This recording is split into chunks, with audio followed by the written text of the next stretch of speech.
Fumyr is finally here, and with her are lots of new summer events. However, what's most important, of course, is her release and her new kit. With this today, I'll be covering everything you need to know about her, so without further ado, let's get into it.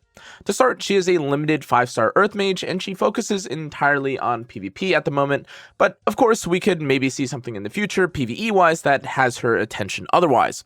She has 124 base speed, and she basically has around or similar-ish stats as someone like New Moon Luna, which is fine, as again, this is a character that will sometimes be used as an opener, but doesn't necessarily need to be. Now, that said, her main mechanic is Detain, which is pretty OP, honestly, and this temporarily detains the foremost enemy from the battlefield. Overall, though, I think she's a pretty decent and flexible PvP unit, or a character that many players may be interested in picking up. Now, I do want to say, though, that she isn't someone that you'll blindly pick in every match, but in the right draft, removing one important enemy can definitely change the fight. With this, let's actually go down and break down her skills. Her skill 1 attacks one enemy and has up to a 40% chance to stun for one turn, and of course you can soul burn this for 10 souls and increase the stun chance to 100%. Her S2 targets all enemies, dispels 2 buffs, and decreases their combat readiness by up to 25%. And with this, after using her skill 2, she also gains an extra turn, which then allows her to immediately follow it with her skill 3. Now, with her skill 3, this also targets the foremost enemy hero and inflicts Detain, and Detain, as mentioned earlier, temporarily removes the hero from the battlefield and is unaffected by ER, so really you aren't building the effectiveness for this specifically. Now, to be clear, only one hero can be affected by Detain at one time. Sorry, Salome. But when Detain is successfully inflicted, Fumyr gains deterrence for 3 turns, which maintains the Detain effect, and is also unaffected by cooldown increase or decrease effects. It's also good to know that Detain removes global passive effects provided by the detained hero, and this includes effects from characters like Setsuka or Briarwitch Iseria, who, when off-field, will no longer give additional evasion or the remove revival or the unable to be revived effect. Her skill 3 also follows a fixed targeting order of being able to use it on the frontmost character first, and if that character dies or disappears for whatever reason, you can then use it on the middle bottom character, followed by the middle top character, and then finally the back position, just in case if you end up getting to that point where you can use it multiple times. Now, she herself also grants herself a barrier and stealth for 2 turns, but this is most relevant again because this is helpful for allowing her to survive after removing the enemy, as again, if she ends up dying, she removes deterrence and then the enemy is removed from Detain. Now, it is also worth mentioning at the end of this that if the match ends while a character is detained, the game's just over. So say, for instance, you detain the front character, Boss Arunka, and you kill everyone before basically the detain is up. The match ends. It's as if the character is dead, and there is no other ifs, ands, or buts about this. Now, to be clear, there are a couple ways to build Fumyr though, but the 2 main ways that I want to go over is the first being a top speed opener build. And again, though you could, of course, argue that you want this character to be in the 310 or 318 range, as we'll get into a moment with her artifact, this isn't always necessary. But since she is a 124 base speed character, she has a decent chance of competing for first turn with speed, or rather with strong speed gear in general. But on this build, you want as much speed as possible, followed by effectiveness and enough bulk, again, to avoid dying basically immediately. Though again, she does have a barrier, and she does also have the ability, of course, to go into stealth. Now, to add to this, though, you do also have a second option that you could switch to, but the main option, or the main reason why the second build is so viable, is, of course, because of this artifact. Now, this artifact is super, super nice, and as a result, you'll likely see a lot of players not just use this on Fumyr, but characters in general, as this is a character that an artifact that you'll probably use on many other characters, including Witch of the Mirror Tenebria or other mages, in order to bridge or cut basically immediately after a character takes a turn, and this can include an opener like Briar, a character like Zio, etc., etc. Now, this build, though, basically allows you to run her slower while putting more stats into effectiveness and bulk. And again, while this isn't a huge amount of bulk that I have right now, of course, I don't have max imprint, so either I'd be closer to something like 250F, or I could give up some of the other F here and get closer to, or just shy of something like 20,000, though I'm sure you've probably seen other builds that can have higher HP, higher defense, etc., etc.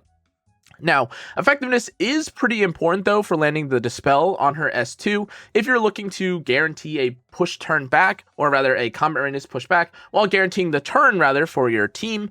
But you do also sometimes want the stun here for landing on the S1, though of course it depends on who you're fighting her with. Now, her S3, as a reminder, doesn't need effectiveness because Detain ignores ER, but let's actually move now to the artifact, which is, again, one of the most game-changing aspects of her kit. Now, her artifact by herself, again, already gives mages another way to bridge after an opener, and this means that you won't have to use, again, something like Tag of Hells, or rather, you'll lose something like Tag of Hells, but it's effectively a better version of something like Umbral Keystone, though a bit different. Now, if another character, again, takes a turn, this is where her artifact has the most value, as again, if you are able to, again, take the second turn, or if you're able to take the turn first with one of the characters on your team, this will allow you to combat readiness push by 20%, which is pretty nice. Now, originally, again, players were using the Fumyr artifact primarily for characters like Light Tenebria, but this was kind of dependent on whether or not you would have this on characters that would take extra turns. And as a result, because of this condition, it wasn't necessarily perfect with characters like Zio, and you needed to have someone else go before or have extra turns like that. Now, her artifact, or her main artifact, the one that we're talking about right now, Fumyr, kind of bypasses this issue by, again, just needing one character to take the first turn, and then now you can pair this with someone like Zio and not have to take an extra turn, which could be pretty nice. Now, in terms of teams, Fumyr could be used in pretty much any team, which is pretty nice for her, though again, it'll probably depend on the team or the composition or what your goals of your team are.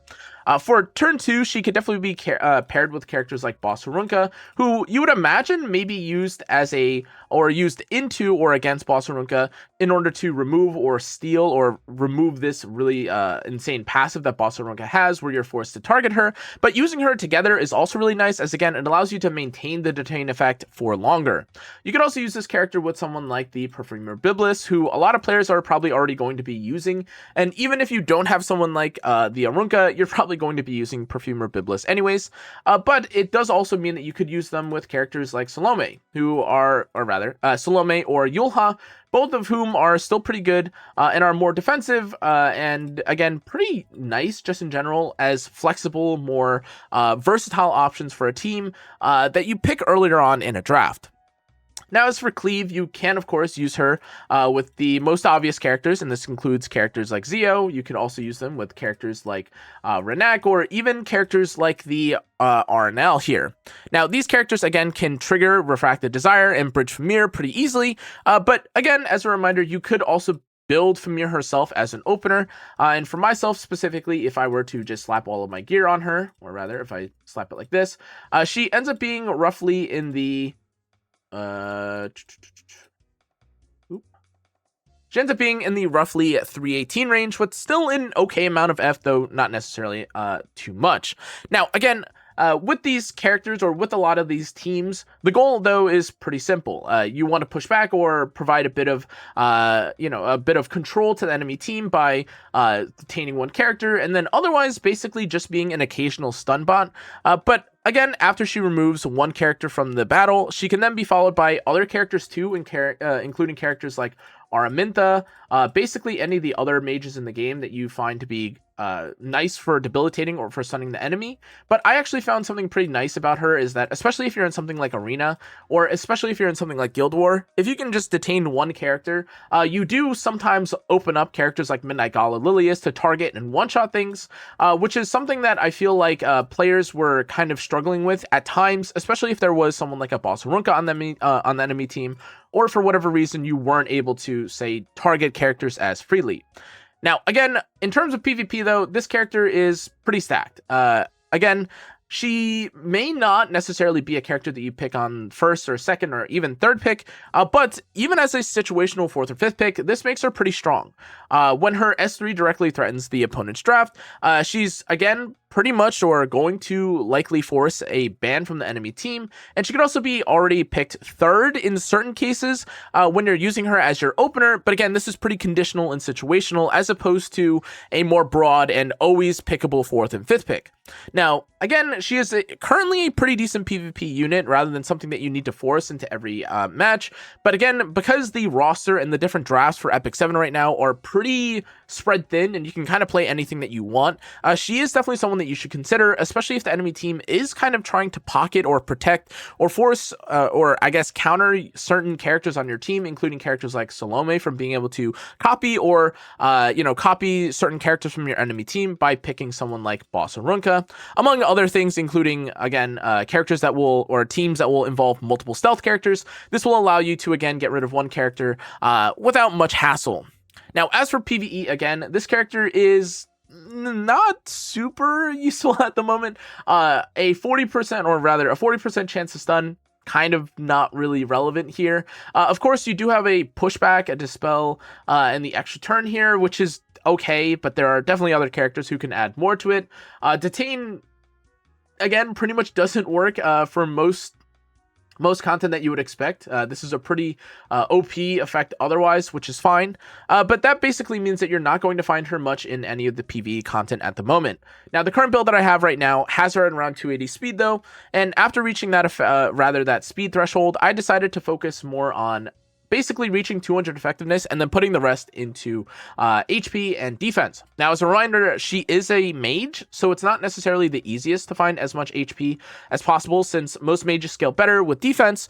But again, the goal for me is not necessarily to make her the fastest unit on my team. I use her as a bridge, who then takes a turn after my opener through Refracted Desire. And again, as you can probably tell through the characters that I have, I am using her with characters like Arnell, Briar, characters like Renak, or even characters again like the Zio.